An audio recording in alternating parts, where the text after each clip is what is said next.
Hello! Hi! Welcome to Fly Forward episode, I think it's 27 or 28. I'm Jenny Scott. Here with me is Nikayla. Yes. And she's become a dear friend very quickly. Because see, if she wasn't such a dear friend, I would not be wearing this hat. But we're both wearing hats, so... We are. We're going for a matching look tonight. We are. So, Nikayla has graciously agreed to be a guest on my show, so on my vlog. So, Nikayla has been through Waking Up Gray in a church setting over at South Point in Nolensville. Yep. And it was about a year long. Yeah. With Brooke West, who was a guest a couple times ago. So, Nikayla, Yes. I would love to hear about yourself. Tell us briefly about who you are and what your life looks like right now. Yes. Yeah. Besides wearing cool hats. Awesome. Yes. Yeah. We're rocking them. We are. Totally are. Totally are. Yes. So I'm Nikayla Skolitz, and I am married to Ted Skolitz, who is a producer here in Nashville, and we have 3 little girls. Milena, girls. yes, following in your footsteps, -1. That means you have to have another one. Oh, bless. Oh, bless. Oh, bless. Maybe eventually, way down the road, we'll see. Well, that was us. Yep. 5 years after. Yep. Yeah. Yep. So maybe, Okay. maybe not. We'll see. But currently we're at 3. So got Milena, who's 5, Emmeline, who's 3, and Brinley, who's gonna be 2 in a couple weeks. So I am a stay-at-home mom with them right now, and we're gonna be starting homeschooling next month. So wow. Yeah. Life is full. Kind of full. Yeah, it is. Full. But good. So where did you find the time to do something like Waking Up Gray? Because honestly, it's a pretty good commitment. Yeah, it is. It was something that I really needed for myself. This time last year, I really needed community around me. I was working on building a new community at the time. That's right, because you recently moved. Yeah, so pretty recent. Lots of different life circumstances. So, was really needing people around me, was needing something consistent, really. And so this opened up, and Brooke West, who is one of my dear friends as well, she was leading it, and I was like, oh, I need to jump on that train. So what did you hear about it? You thought it was a creative group? I did. So when I first heard about Waking Up Gray, just hearing about it, it was so unique and so different than anything else I'd ever done, or even heard of. And so, obviously, being a 4 on the Enneagram, I was like, ooh, okay. Fellow 4s on the Enneagram. Yes.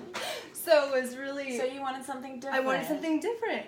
So that was a big part of it. Had you done Bible studies? Yes, Church? I'd done lots of different church studies, Bible studies, and they were great. They were really good, but a lot of them really followed the same format, and I think just for where I'm at, they didn't really feel challenging, or didn't feel like they were necessarily growing me or challenging me with where I was at. And so something that was really also interesting for me about Waking Up Gray was this whole premise that we are creators because we were made in the image of a creator.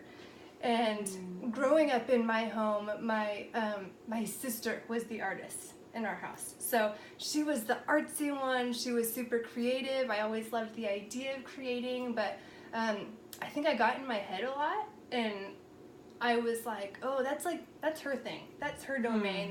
That's not my thing. And even if I did try that, I wouldn't be as good at it as she would. And so at that point, like, why even try? So when Waking Up Gray kind of came around, it was it ended up being like this invitation to a safe place to explore, like, what was Nikayla made to create? What are her strengths? Wow. And what does that look like? What does that look like in this season? What does that look like, in life and right now?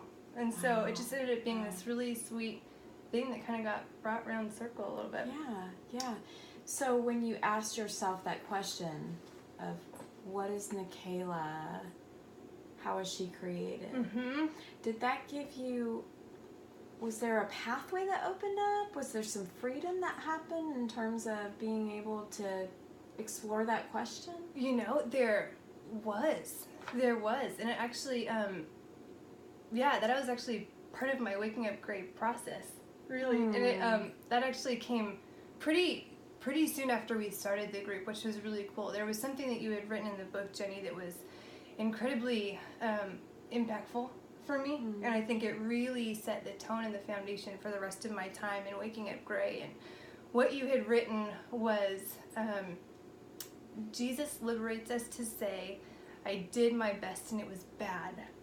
And there was something about that just deeply hit my heart. And I think part of it was the season of life I was in. And there were so many things that I was contemplating and looking back on going, I failed. I did this really badly, but even if I could go back, I don't know what I would do differently. And in my head, it's always been connected. If you're doing your best, it's going to be good. And so this idea of doing the best you can and it's still being able to fail was beautiful to me. It just gave me this freedom, and it felt like it totally took this weight off my shoulders, and I was able to embrace a part of being human, a part of humanity that I hadn't been able to before. Wow. So there was this beauty in being able to explore, and also having that freedom to fail in that as well. Wow. And it being okay. Wow. That's beautiful. That's part of having a beginner's mind, which we all need if we're going to head into creativity, no matter what level we are, to be able to have a beginner's mind and to go gently and have kindness with ourselves in that. Absolutely. It's so big. Absolutely. Yeah. Oh, that's beautiful. Yeah. Wow. It was really big for me. It was really cool. It was really neat. Yeah. So how do you connect your creative process that you talked a little bit about? How do you connect that with your spirituality? Does God feel close in that creative process? A lot of that has actually been learning that through waking up gray. I think it's been a big perspective change in realizing that spirituality and creativity aren't two separate entities, and that they really go hand in hand together. Yeah, and so much of our spirituality flows into our creativity, and vice versa, creativity flowing into our spirituality, and just seeing the mixing of that and how beautifully they go together and inform one another, really. Absolutely. And that was a really big thing for me, actually.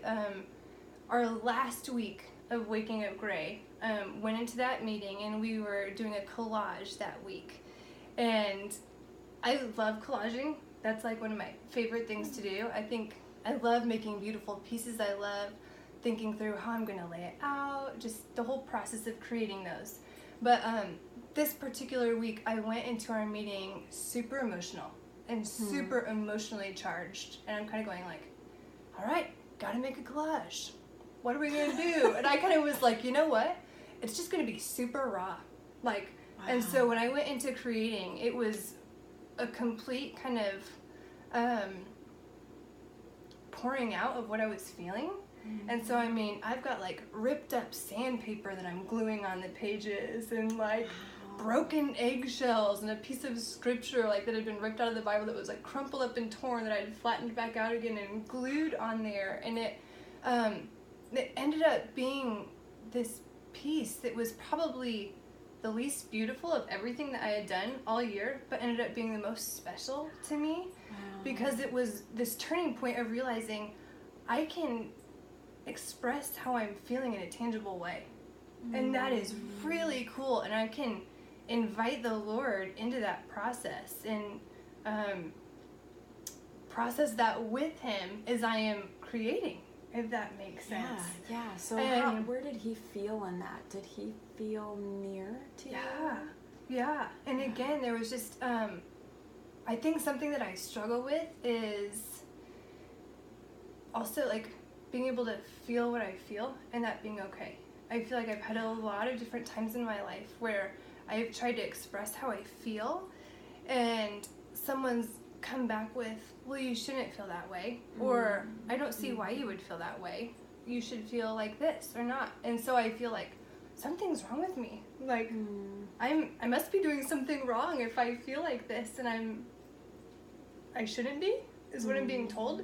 And so I think part of that creative process opened up this door to be able to feel how I was feeling. Right. Without the editing. Without voices. without any editing, and felt the Lord come in and be like, that's what I want. Like, I want the real Nikayla, not the edited version, not the pretty version that gets put together for this or that, or the people, like, the version that you think other people want, or other people think they want. You know, this is time where, like, I just want you, and this is raw Nikayla, and that's what I want.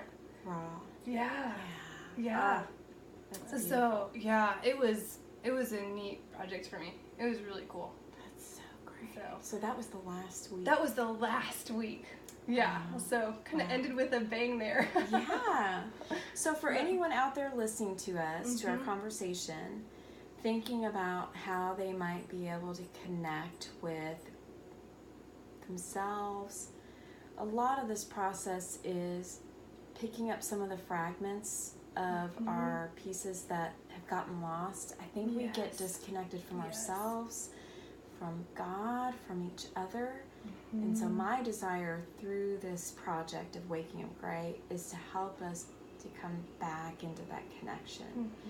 For it begins first with ourselves. Like, even to hear your story of being able to express something, these raw emotions that are real. They're so real. And they're so valid, and they just need a space to be heard. Yes. So if someone's listening to this thinking, this sounds really interesting, but no, it also sounds too, it's a vulnerable process. It is. It's an intimate process. People are hearing your stories week after week, and there's that sandpaper, gritty, raw stuff that's coming in.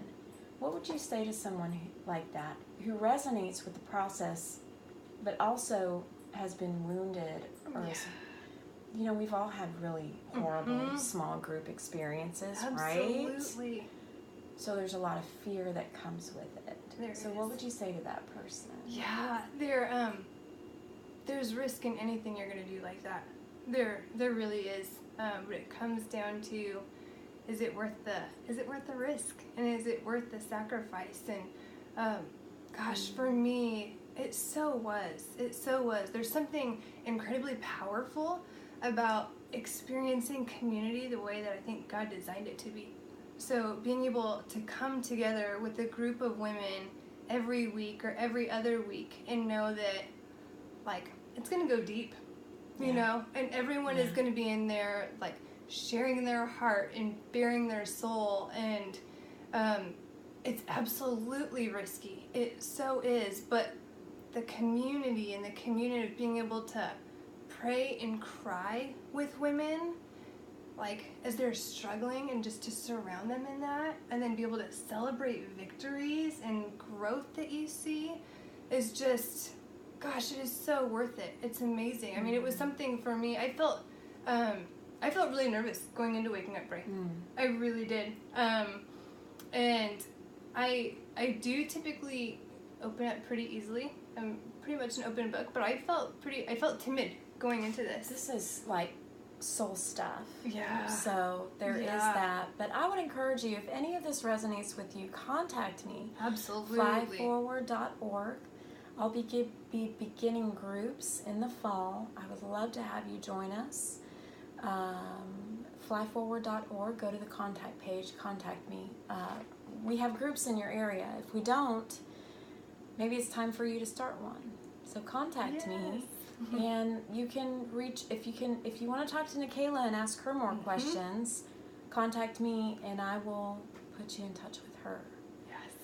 Thank you so much. You're so welcome. I'm going to close this out with a little hat bump. Boom. And we'll see you next time. Thank you so much.